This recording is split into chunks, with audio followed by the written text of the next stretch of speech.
माही, मुझे एक बात बताओ, अगर मैं तरावीह ना पढ़ूं तो क्या मेरा रोजा नहीं होता? क्या इसका गुनाह मिलता है?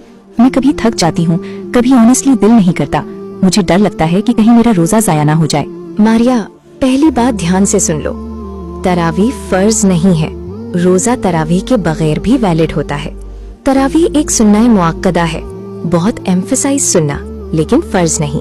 रसूलुल्लाह सल्लल्लाहु अलैहि वसल्लम ने फरमाया, जो रमजान में ईमान और सवाब की नियत से क़ियाम करे तरावीह, उसके पिछले गुनाह माफ कर दिए जाते हैं। बुखारी 37, मुस्लिम 759। नोटिस करो, ये रिवॉर्ड बताया गया है, फर्जियत का हुक्म नहीं दिया गया।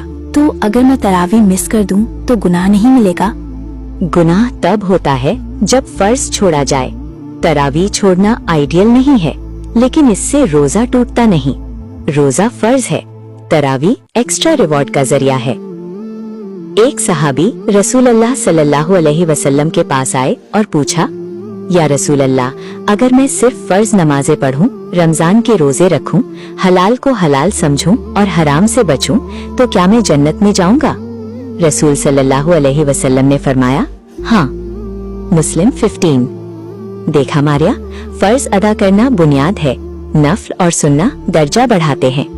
मतलब अगर मैं थक जाऊं तो अल्लाह मुझे रिजेक्ट नहीं करते? अल्लाह तुम्हारी कैपेसिटी देखते हैं, लेकिन एक बात याद रखना, कभी कभी हम थकन का एक्सक्यूज बना लेते हैं, जबकि असल में दिल हैवी होता है। अगर 20 मुश्किल लगती हैं, 8 पढ़ लो। अगर लंबी तिलावत मुश्किल है, छोटी सूरा से पढ़ लो। लेकिन पूरा छोड़ देना, ये अपने आप को रिवॉर्ड से महरूम करना है। जज़ाकल्लाह माही, मैं डर रही थी कि मेरा रोजा ही कबूल नहीं होगा।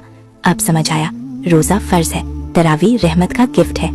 मेरी प्यारी बहनों, तरावीह ना पढ़ने से तुम्हारा रोजा नहीं टूटता और ना ही अल्लाह तुम्हारी नियत को कम समझते हैं। लेकिन तरावीह पढ़ने से सिर्फ रकत नहीं, बल्कि तुम्हारा दिल अल्लाह के करीब जुड़ता है, तुम्हारी रूह जिंदा होती है, तुम्हारी नियत साफ होती है और हर सजदे में तुम्हारी माफी और बरकत का इजहार होता है। ये सिर्फ रकत का सवाल नहीं, ये तुम्हारे दिल का कनेक्शन है अल्लाह के साथ। इसलिए तरावीह को सिर्फ एक फर्ज का बोनस समझो और अपने दिल को इस रूहानी सफर का हिस्सा बनाओ।